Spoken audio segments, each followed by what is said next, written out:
Es la hora 10. Es la hora de Entredichos. Entredichos, el programa oficial del Colegio de Traductores Públicos de la Ciudad de Buenos Aires, con la conducción de las traductoras públicas Carmen Olivetti y Elisa Ollero y la locutora Sabrina Rojas. Ahora sí, bienvenidos a Entredichos.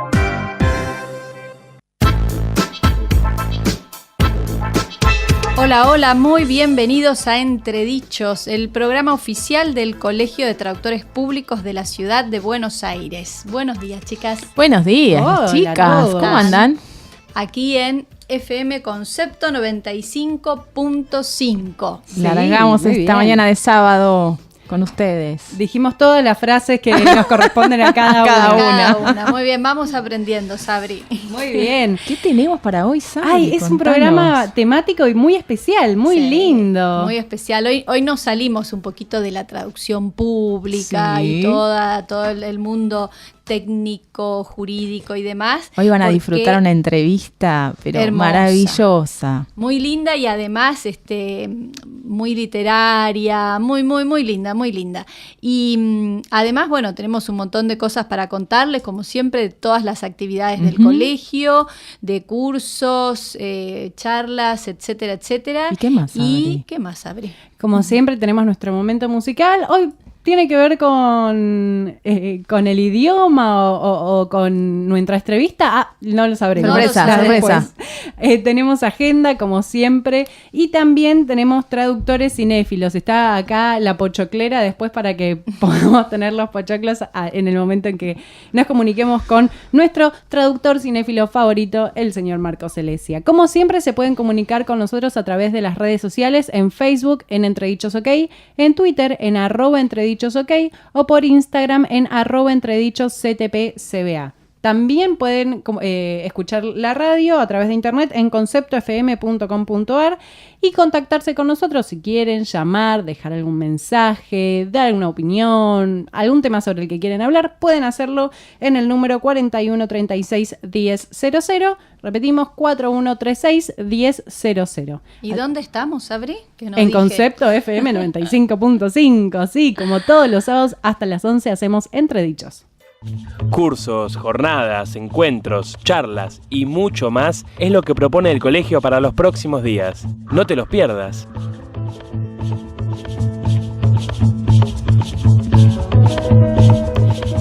Y esta semana se realizarán varias actividades en el Colegio de Traductores Públicos de la Ciudad de Buenos Aires.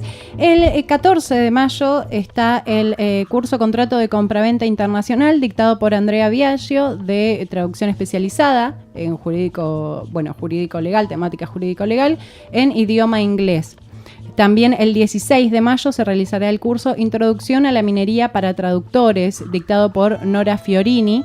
Es de traducción especializada científico-técnica en idioma inglés. Me vino a la mente cuando estuvo Nora acá, que contaba cómo era interpretar en una mina. Sí. Tremendo. Todos los programas, si quieren verlos, pueden encontrar ¿Escucharlos? esa nota. Pueden escucharlos, pueden encontrar esa nota y todas las demás de los programas en el canal de YouTube de Entredichos. El 21 de mayo se realizará el curso Traducción Automática, un aliado para el traductor.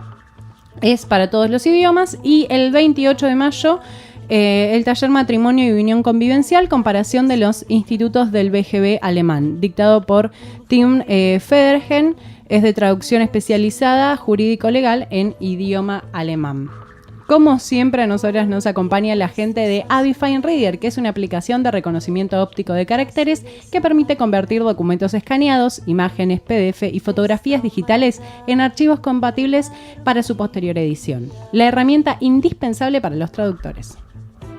AVI, un proveedor internacional de tecnologías lingüísticas y soluciones de procesamiento de datos.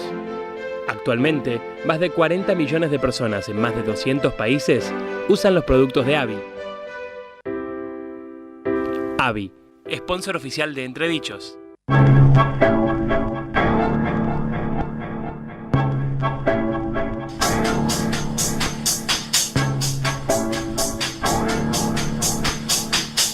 seguimos aquí en Entredichos, como todos los sábados, en nuestra nueva casa FM Concepto en el 95.5. Este programa que con tanto cariño hacemos desde el Colegio de Traductores Públicos de la Ciudad de Buenos Aires, donde no solo hay traductores públicos que hacen traducciones públicas, ¿no? Técnicas, jurídicas, financieras, económicas, sino también hay muchos que hacen traducción literaria. Y por eso, bueno, tuvimos la oportunidad de conversar con una traductora que es una genia, un encanto de persona, y la verdad que estábamos súper asombradas con Leticia cuando pudimos conversar con ella. Estoy hablando de la traductora Elena Lozano Miralles, quien es española y tradujo las obras de Umberto Eco. Del italiano al español, al claramente, español. ¿no? Y además es profesora en la Universidad de Trieste. Sí, es profesora allí.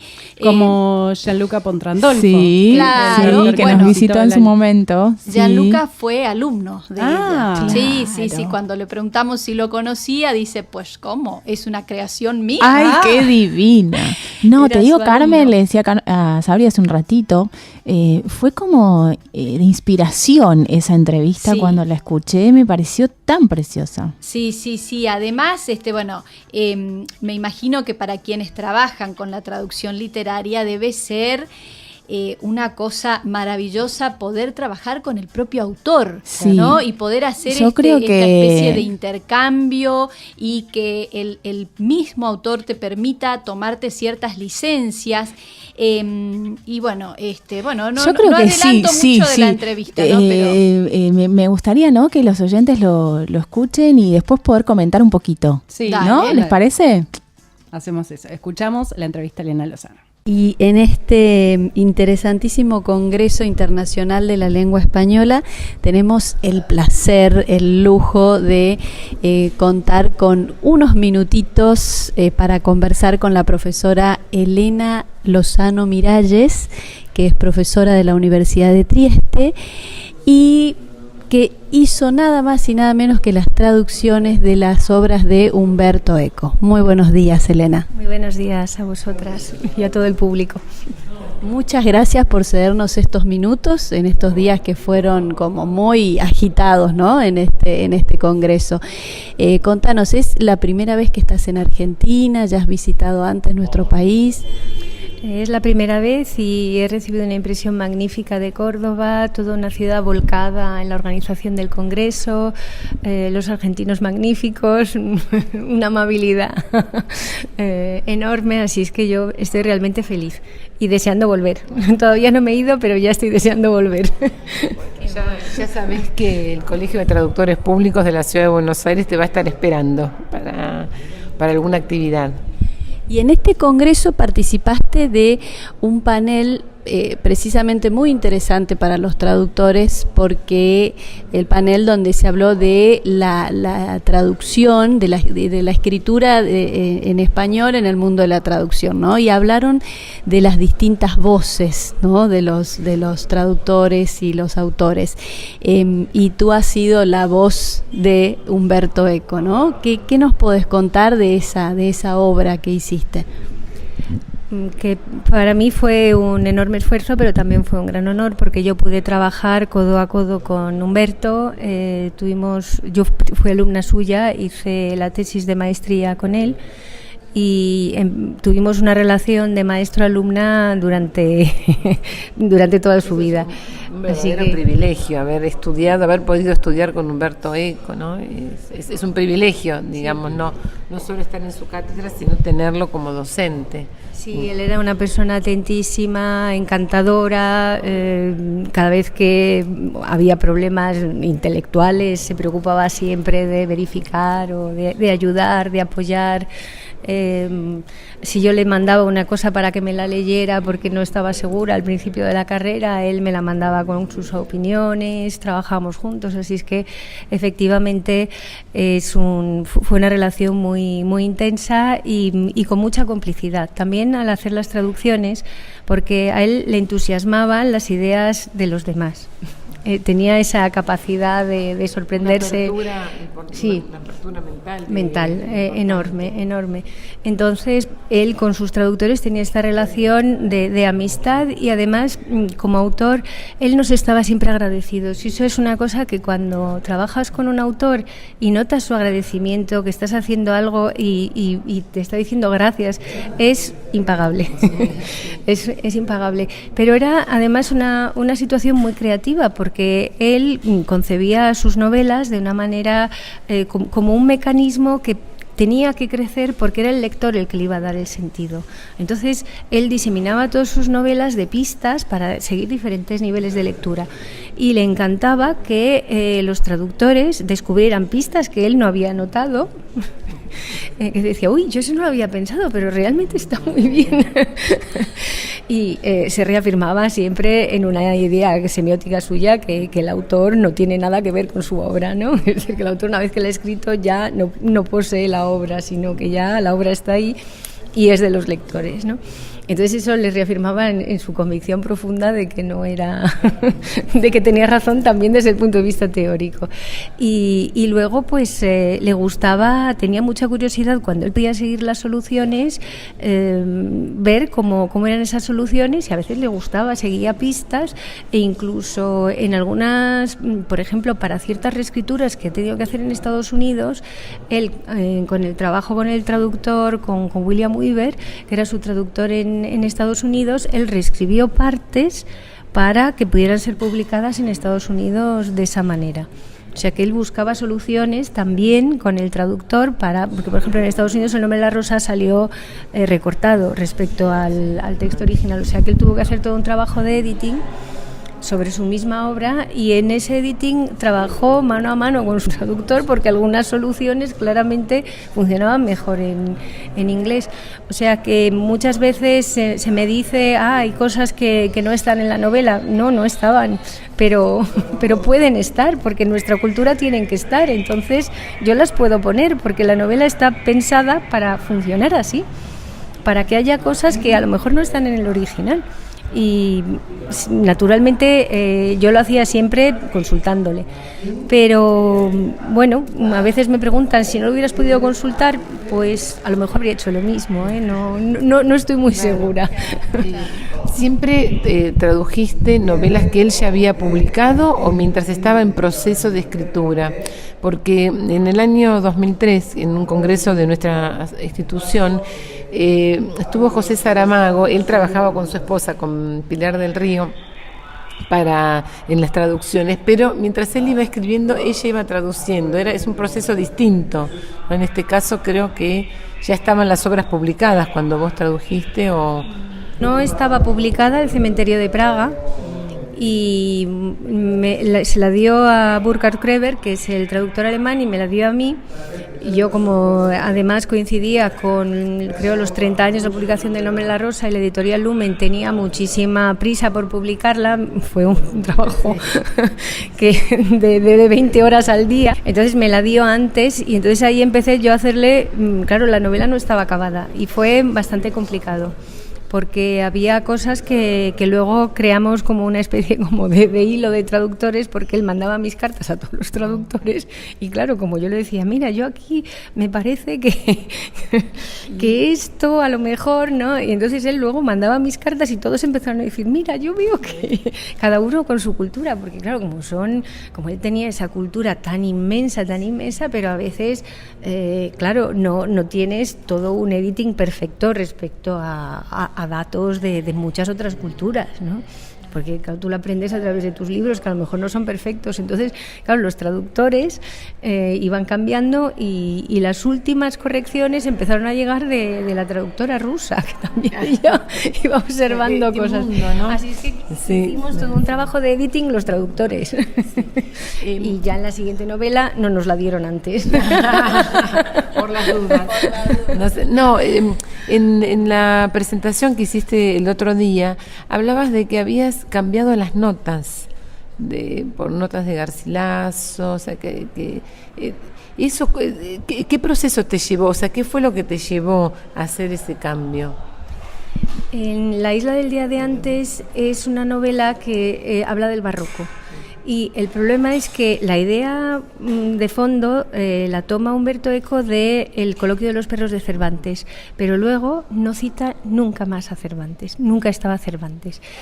Cita a Góngora, pero en las traducciones, a Gracián, en las traducciones italianas, pero claro, las traducciones de un conceptista al italiano son traducciones que atienden al concepto y no a la forma, por lo cual cuando yo metí a Gracián en su forma original, había un desnivel entre lo que es la parodia, digamos así, de un lenguaje barroco con el lenguaje barroco auténtico.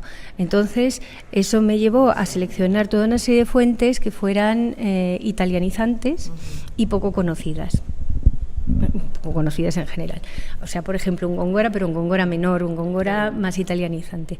¿Y cuál era el problema? Que él citaba toda una serie de poemas de Giovan Battista Marino que no tenían traducción al español y, sobre todo, que eran poemas que en el barroco alguno lo había escrito Lope, Marino lo había copiado, Villamediano lo había traducido. Entonces era todo un juego de imitaciones continuas entre la literatura española y la literatura italiana, cuando era además la literatura española la que irradiaba, claro. La que irradiaba. Entonces me pareció más importante en las cartas a la señora, que se llamaba Lilia, pues naturalmente Lilia, te piensas en Elisa vida mía, por sonido es lo primero que piensas, ¿no? Entonces a partir de ahí pues elegir un Garcilaso tampoco muy conocido, pero para dar un barroco más auténtico. Entonces hice un collage con poemas para poder tener un verso barroco fuerte, que no fuera una traducción que a lo mejor resultaría un poco pasada por agua y no le daría, yo creo, al lector español el placer que él tiene de encontrarse en un mundo. Y esto lo hice también porque, hablándolo con él, naturalmente se encuentra un manuscrito en la novela, ¿no? Y él cuenta lo que dice el manuscrito. En mi novela en español no cuenta lo que dice el manuscrito, sino que traduce el manuscrito. Y a partir de ahí, por ejemplo, pude poner a Cervantes, citas de Cervantes que no están, que en algunos sitios calzaban bien. Hay un capítulo que es la declaración de la paloma y entonces toda una casuística sobre palomas increíble. Y entonces ahí, por ejemplo, había unos versos de Góngora que Marino Giovan Battista Marino había traducido al italiano a su manera. Y claramente yo tenía que poner el original, tenía que volverlo a meter. Y para eso me servía, digamos, modificar de alguna manera que el narrador de la historia fuera el traductor de la historia, para poder meter todas esas cosas que en el original no estaban. Yo estoy maravillada. A mí me parece que eso habla de primero un profundo conocimiento de la obra, un profundo conocimiento del autor, una gran seguridad en lo que está haciendo, porque hay que atreverse a incorporar una cita de otra lengua, de otro autor y demás. Y habla de un trabajo de investigación muy importante, ¿no? Porque para llegar a elegir qué notas vas a incorporar, tenés que hacer un trabajo de investigación muy grande para que todo encaje dentro de la obra principal, que ese es el objetivo. Me parece un trabajo maravilloso, pero habla también de lo que yo siempre digo, que a veces los traductores tenemos miedo a la libertad. O sea, cuando no nos atrevemos, entonces nos restringimos a la literalidad porque estamos como en un ámbito más seguro, estamos en la zona de confort. Y me parece que poder traspasar esa zona de confort es uno de los mayores logros como traductores, para que dejen de decirnos traidores. Bueno, es que podemos ser traidores. Precisamente lo que yo vine a decir en este congreso es, de forma provocadora, era que para mí la traducción es otra faceta más de la escritura, que realmente esos textos sin nosotros no existirían en nuestra lengua. Entonces nos tenemos que dar cuenta que lo único que no hemos tenido ha sido la idea original, pero todo lo demás es todo nuestro, no es del autor.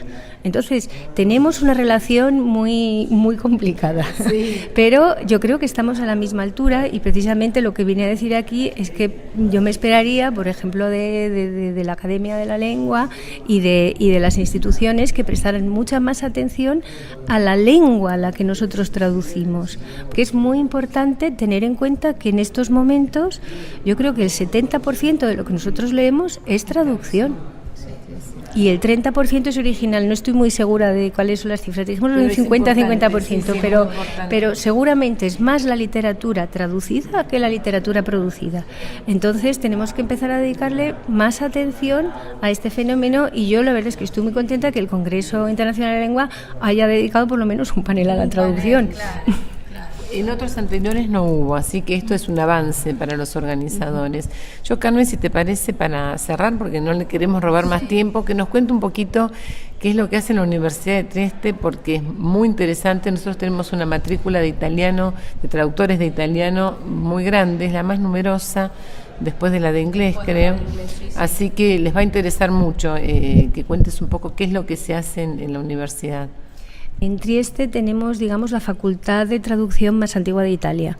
Fuimos los primeros, y también nuestra facultad fue uno de los creadores de la CIUTI, que es la Asociación Internacional de Facultades de Traducción e Interpretación. Y digamos que ahora mismo estamos articulados, tenemos 2 grados. Un grado en Comunicación Interlingüística Aplicada, que es, digamos, un primer grado en traducción, 3 años, en los cuales se hace traducción activa, pasiva, lengua, y se trabaja en 3 lenguas. Por lo cual se entra con una lengua. Cuando yo fui coordinadora conseguí que el español fuera primera lengua, por lo cual fue un gran logro, y entonces ahora español es primera lengua, y luego los alumnos pueden elegir como segunda lengua entre francés, alemán, inglés, ruso, y como tercera lengua pueden elegir naturalmente español, los que no tengan español, y como tercera lengua pues ahora mismo tenemos árabe, serbo y croata, esloveno, portugués, neerlandés, además, y español y francés y alemán los pueden elegir también como tercera lengua. O sea que hemos tenido que limitar porque teníamos chino, pero nos quedamos sin profesor, y vistas las estrecheces de las universidades italianas no hemos podido seguir. Entonces ese es un grado digamos, para primera formación de traductores. Hemos creado una carrera para formación de traductores para las profesiones jurídicas, donde además de las asignaturas de lengua y traducción tienen muchas asignaturas de derecho. Esto era para también pensar en una normativa europea que da el derecho a cada persona a tener un juicio en su propia lengua. Y entonces era un poco para abrir camino también en Europa en este sentido. Y luego tenemos un máster de 2 años con 2 posibilidades: o hacer interpretación de conferencia simultánea y consecutiva, o hacer lo que llamamos traducción e interpretación, donde se hace sobre todo traducción especializada y un poquito de traducción editorial y literaria, y un poco de traducción dialógica, de manera que preparamos a los alumnos para tener un futuro lo más versátil posible. Esa es la idea. Y luego tenemos con la Universidad de UNED, la Universidad de Trieste, un doctorado también en traducción. Esto, digamos, es lo que nosotros ofrecemos en estos momentos como universidad. Formación completísima. Bueno, ya haremos intercambios luego, ¿no? Con la Universidad de Buenos Aires y la de Trieste. Bueno, muchísimas gracias, Elena, por cedernos estos minutos, y seguramente nos veremos en Buenos Aires. Eso espero. Te esperamos Muchísimas gracias a vosotras, ha sido un placer, y buena suerte, porque hacéis una actividad realmente excelente para la difusión de la traducción. Muchas gracias, hasta luego.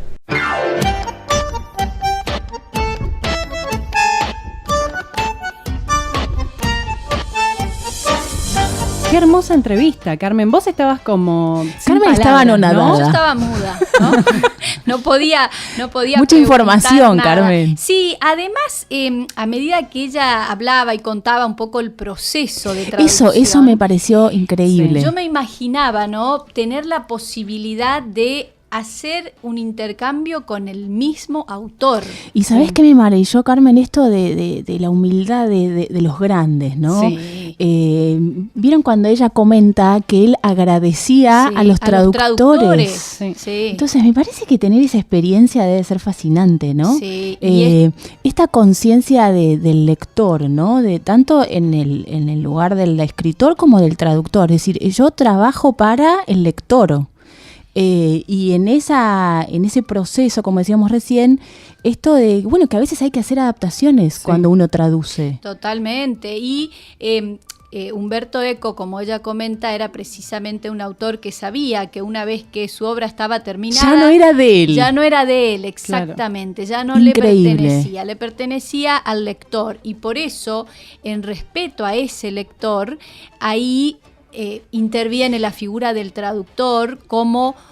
No solo como alguien que traslada palabras, como siempre decimos, de un idioma a otro, sino el sentido, el mensaje, ese color que le quiso dar el autor a su obra, que pueda llegar tal cual a un lector que no habla el idioma del autor. Claro. Exactamente.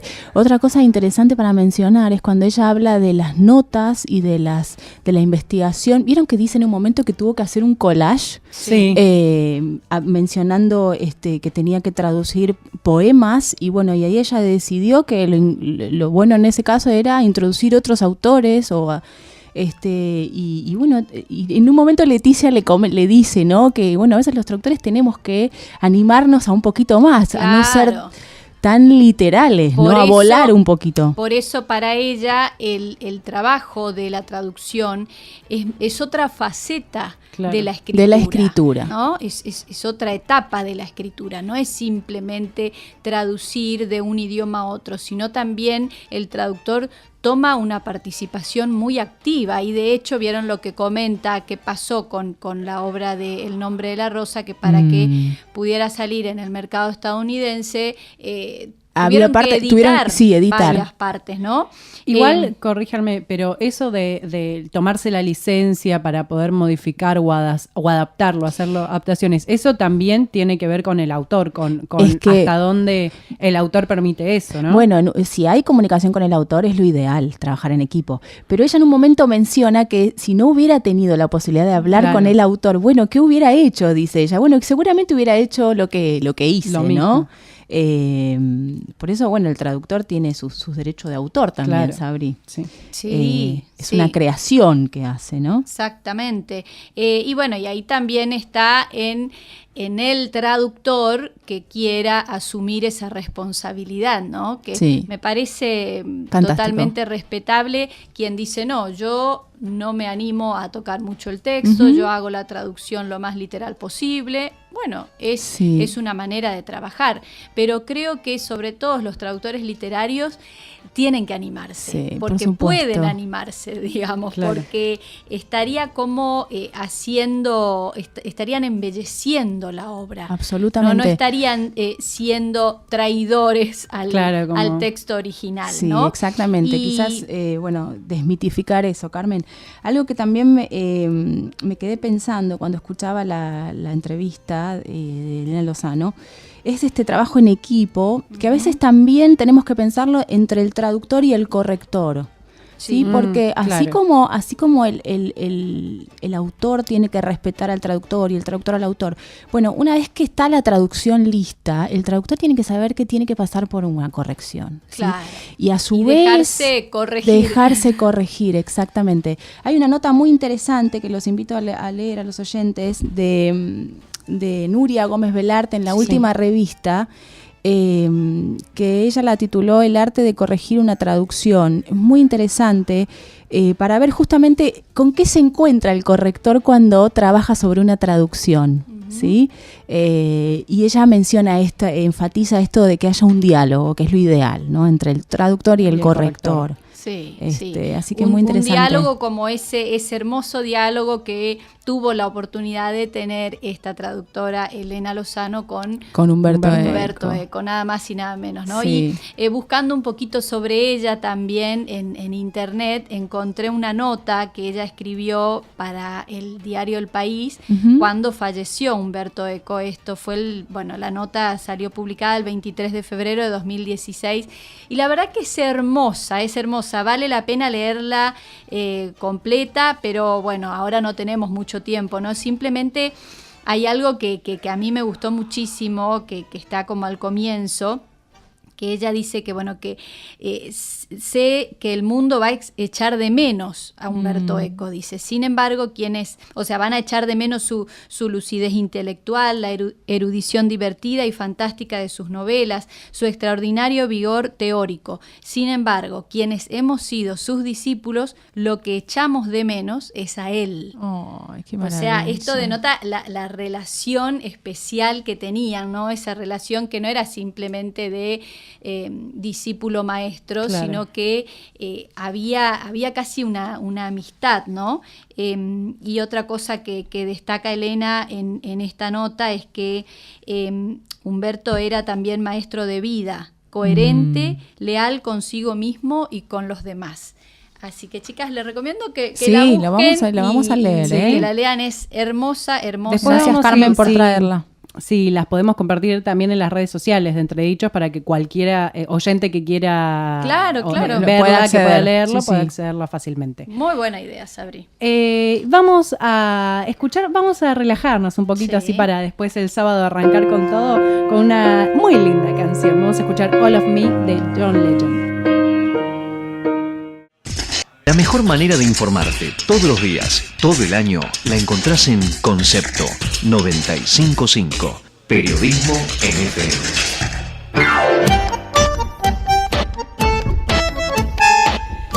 Y seguimos en Entredichos hasta las 11 de la mañana. Seguimos acá en Concepto FM 95.5 con el programa oficial del Colegio de Traductores Públicos de la Ciudad de Buenos Aires.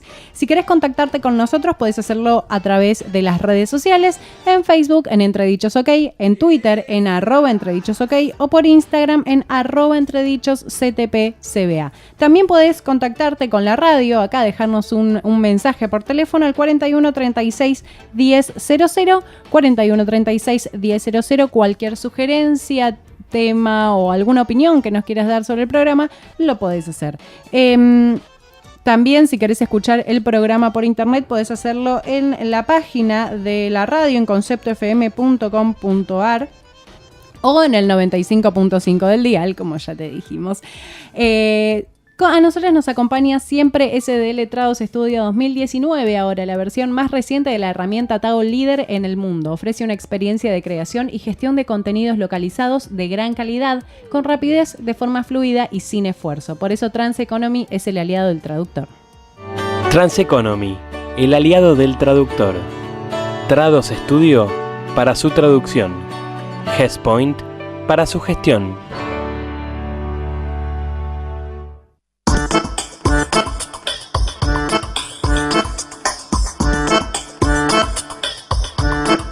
Seguimos aquí en Entredichos, en una mañana muy, muy literaria. Qué lindo, chicas. La verdad que está bueno salirse un poquito de los moldes y de las estructuras. De las leyes. Ay, sí, de las normas y todo eso, ¿no? Y volar, sí, y dejarse llevar por lo que uno siente y por lo que uno quiere escribir, más allá de lo que normativamente tiene que la traducción decir. literaria es fascinante, chicas. La contracara es el tiempo que lleva a traducir literatura, narrativa. Y lo poco que se paga. Y lo poco sí, exactamente. Bueno, ¿quién había dicho Sanz? Sanz que dijo... Sanz que nada, que a él le gustaba... Sanz, ¿no? Miguel Sanz. Sí. Que dijo que a él le encantaba la traducción literaria, pero que bueno, hacía la pública como para... No, y que él había tenido la literaria para su creatividad. Sí, y que había tenido la ventaja de trabajar para la ONU y que en realidad él cobraba bien. Claro, por eso. Y eso le permitía trabajar en traducción literaria. Sí. Qué tema, no menor. Es un tema, bueno, que da para hablar, ¿no? Pero bueno. Sí, para otro programa. Y sabían, chicas, que en el Colegio de Traductores Públicos de la Ciudad de Buenos Aires hay una comisión de trabajo de traducción literaria, que ahora la consejera que está a cargo es la consejera Marisa Nochetti. Así que bueno, los invitamos a todos los traductores que también quieran dedicarse un poquito más a esto, sumarse a esta comisión y demás. Se reúnen los segundos jueves de cada mes. Y si están interesados en participar, tienen que enviar un correo electrónico a infocomisiones@traductores.org.ar, ¿no? Y este autor de quien tanto estamos hablando en el día de hoy, Umberto Eco, también escribió para los traductores, escribió sobre la traducción y demás. Y teníamos una reseña para contarles, ¿no? De un libro que escribió Umberto Eco. Se llama Decir casi lo mismo. Sí. ¿Y qué nos dice acá en este libro, Humberto? Bueno, lo que pudimos leer en la reseña es que justamente habla de las complicaciones que se presentan se le presentan al traductor a la hora de traducir literatura, ¿no?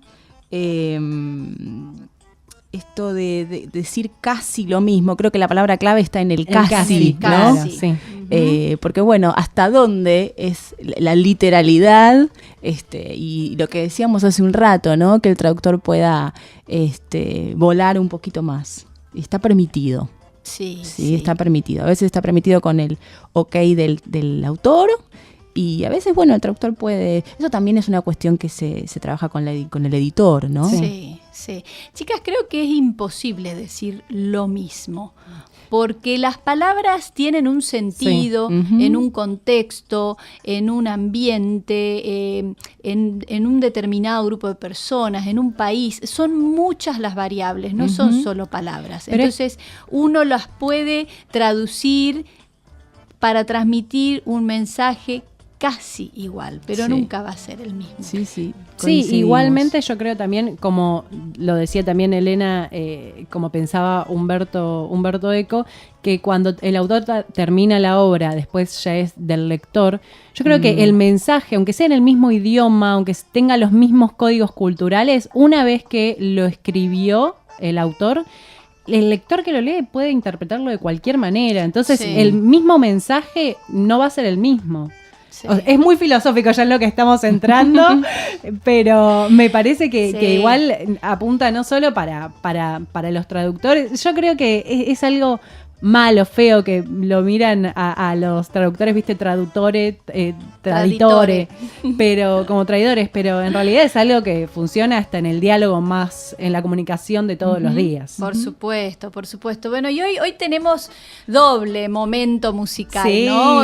Porque teníamos que de alguna manera rendir un pequeño escuchar en italiano. Homenaje, claro, escuchar algo en italiano, y la verdad que esta cantante que conocimos aquí en Entredichos, porque nos la presentó de alguna manera la traductora Beatriz Raffo, Fiorella Mannoia, me encanta. Y este tema que vamos a escuchar ahora es precioso. Es muy lindo y le valió un premio en el Sanremo en el año 2017, que es Sia Benedetta. O sea, ella habla de la bendición de la vida misma en toda circunstancia. Y la verdad, hermosa. Así que se los regalamos en esta mañana de sábado. Ahí va.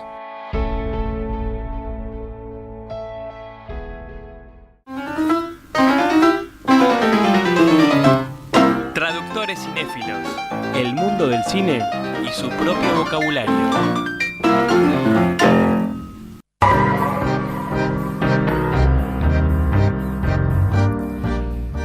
Y si hablamos de Umberto Eco, yo creo que el libro y además la película que siempre se nos viene a la mente es El nombre de la rosa. Sí, que la película cuesta conseguir, porque ya es viejita, pero qué súper actuación la de Sean Connery, me encantó.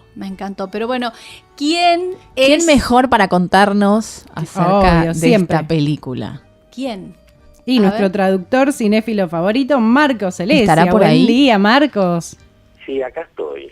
Buen día. ¿Qué dicen ustedes? Acá estamos, Marcos. Muy muy atentas. Y atentas, sí. Sí, pero aparte hoy para mí es como un honor, porque acompañar con mi micro la entrevista que le hicieron a Elena, bueno, es todo un tema. ¿Sabe que escuchándola a ella hablar sobre el proceso de traducción, de traducir a Umberto Eco con Umberto Eco, Sí. es como que me di cuenta que hasta qué punto la traducción no es simplemente pasar un texto de un idioma al otro. Exactamente. Un trabajo de adaptación de un texto al otro idioma. Sí. Porque para que hacer un trabajo verdaderamente óptimo, hay cosas que hay que adaptarlas para que suenen bien en el otro idioma y sean respetuosos del significado. Sí, era lo que conversábamos hace un ratito, Marcos. Claro, y yo nunca había asociado la palabra adaptación con nuestra profesión. Ah, ¿no? En publicidad se trata mucho de ese tema. Sí. Sí. Claro. Y aparte, bueno, pensemos que cuando un guionista adapta una novela o una obra de teatro al cine, está adaptando también de un idioma a otro idioma. Es del idioma de la narración escrita al idioma cinematográfico. Sí, claro. Exactamente. Bueno, adaptar El nombre de la rosa al cine sin duda debe haber sido una tarea monumental, ¿no? Porque son 500 páginas que debían ser comprimidas a una película de 2 horas y 10 minutos, que es lo que dura. Y se necesitaron 4 guionistas que no tuvieron que más remedio que recurrir a las tijeras. Seguramente, sí. Bueno, el director francés Jean-Jacques Annaud convenció a Eco que él era la persona adecuada para llevar al libro a la pantalla grande. Claro. Se estrenó en 1986 la película protagonizada por Sean Connery, F. Murray Abraham y un Christian Slater que tenía 16 años en ese momento. Sí, jovencito. Era muy jovencito. Y recordemos que la historia transcurre en Italia en el año 1327. Es narrada desde el punto de vista de un joven novicio franciscano llamado Azzo, que llega a una abadía como aprendiz de un fraile franciscano, que se llama William of Baskerville. Sí. La abadía es renombrada por su colección de libros antiguos y va a ser sede en los próximos días de una reunión de representantes del Papa. Pero sucede que recientemente fue asesinado un monje y resulta que Baskerville es conocido como una especie de Sherlock Holmes, pero literalmente, ¿no? Por ejemplo, demuestra los mismos poderes de deducción que Holmes, y Azzo vendría a ser una suerte del Dr. Watson, y Baskerville Connery le llega a decir en un momento elemental. Claro. ¿No? Bueno, y como si no fuera suficiente, el apellido Baskerville figura prominentemente en una de las novelas de él, que se llama The Hound of the Baskervilles. Sí. Y una vez aclarado esto de Holmes, digamos que la investigación que encara Connery va avanzando a medida que siguen apareciendo más muertos. O sea, se va complicando la cosa. A todo esto llegan los representantes de la iglesia para ver esta reunión en medio de todo el caos, y para cuando Baskerville tiene el misterio casi resuelto, ya el abad principal de la abadía ya dijo: no, yo convoco a la Santa Inquisición. La Santa Inquisición llega encabezada por un viejo enemigo de Baskerville encima, el de apellido Guy. Yo la película, la verdad, la vi en un momento allá hace 33 años atrás, en la época del estreno. Y al verla nuevamente ahora, para este micro, tuve la agradable sorpresa de recordar la importancia que tiene el idioma e incluso la traducción en la trama. En el centro de la intriga hay un misterioso libro antiguo. Y hay un traductor que lo volcó del griego al italiano. Y es la segunda víctima de esta serie de asesinatos. Con respecto a un toque gracioso respecto del idioma, y es que uno de los personajes es un jorobado que no está muy bien en sus cabales, digamos, y habla es gracioso. Habla una jeringosa de italiano, latín, inglés, francés, español y alemán. O sea, en una frase puede llegar a incluir palabras de 3 o 4 de esos idiomas, todas entrelazadas con vínculos que en un momento pueden ser de inglés y en otro puede ser de italiano. Es admirable cómo lograron eso. Ahora, en un caso así uno tiene que hablar de la comparación entre la novela y la película. Y el mismo Eco dijo que era una película agradable, pero se hizo precisamente eco de la opinión generalizada. O sea, con los fines de ser breves, en aras de la brevedad, digamos, y de los intereses comerciales, los guionistas excluyeron de la película todos los capítulos, todas las partes de la narrativa en que se debatían a fondo y seriamente temas históricos, filosóficos y religiosos. Claro. Que, por supuesto, luego también se veían reflejados en la narración. O sea que había toda una connotación filosófica en la novela que se pierde en la película y queda solamente reflejada la parte de la aventura, digamos, claro, casi, de esta investigación policial, ¿no es cierto? Algunas de las modificaciones tienen que ver con el hecho de que el film transcurre desde el punto de vista del aprendiz de Atzo, y no es así en la novela. Me refiero a algunas de las modificaciones ya menores. Claro. ¿No? Que había una escena que tales personajes estaban hablando entre sí, pero como Atzo no estaba en esa escena, y entonces nunca se pudo haber enterado, la sacaron, porque estaba visto todo desde el punto de vista de Atzo. Y los que no habían leído se sintieron bastante confundidos a veces con la película. La fotografía es muy oscura y es lúgubre, ¿no? A veces incluso cuesta darse cuenta en qué lugar específico están los personajes en una escena determinada. Uno de los mayores valores del film es sin duda Sean Connery, y su actuación. Actuación impecable. No, está impecable. Y eso, fíjense que el director Arnaud no quería que fuera Sean Connery.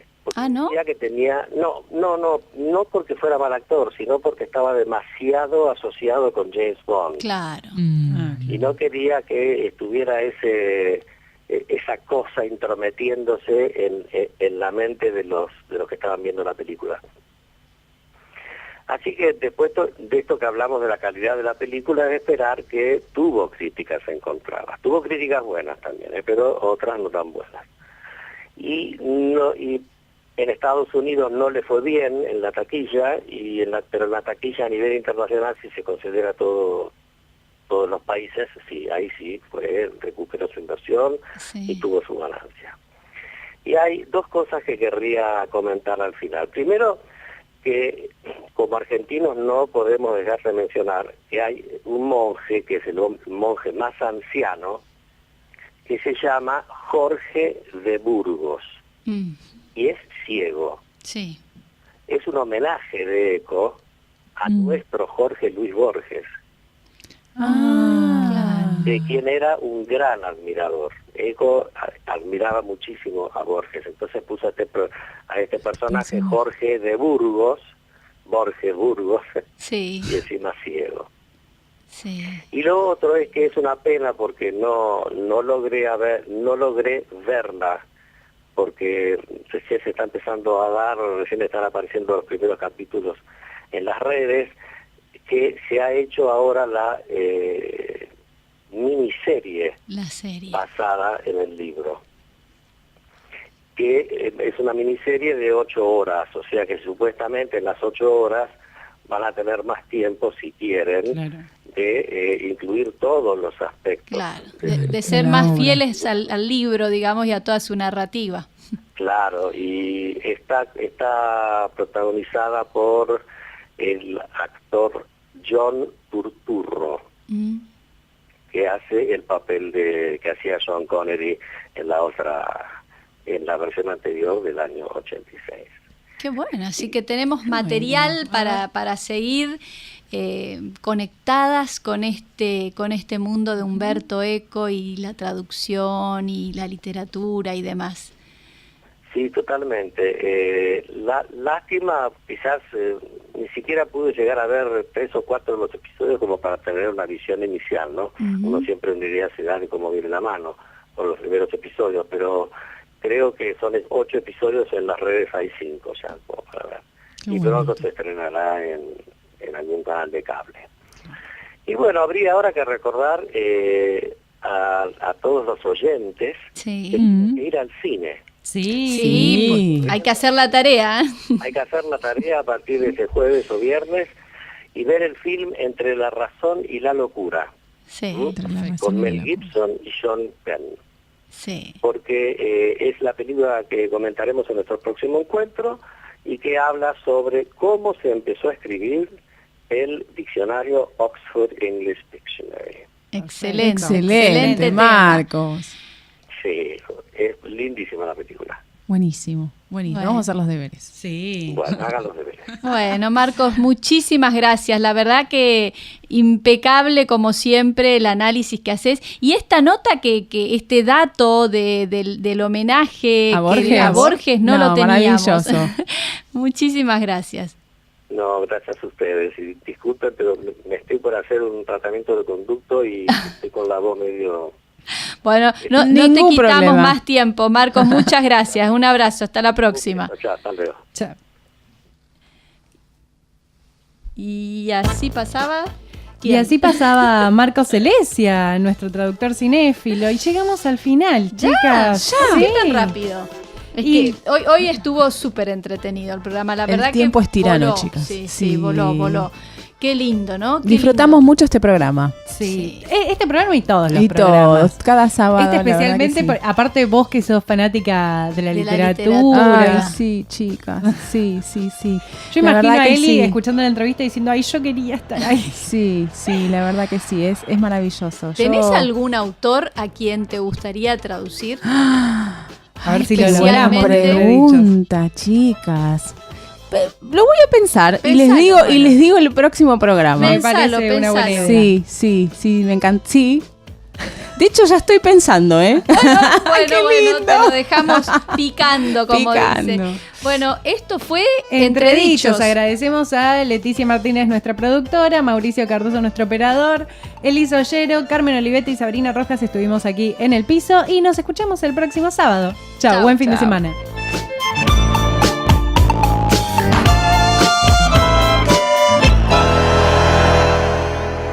Auspician este programa Veiga, González y Asociados, consultores y auditores. Llámenos al 4373-1213 o al 4373-5154. La solución para sus problemas contables e impositivos. Agradecemos el apoyo del Instituto Casa de Jesús, donde educar es formar intelectual, afectiva y espiritualmente desde una perspectiva de síntesis entre fe y cultura. Instituto Casa de Jesús, www.casadejesús.edu.ar. Esto fue Entre Dichos, el programa del Colegio de Traductores Públicos de la Ciudad de Buenos Aires.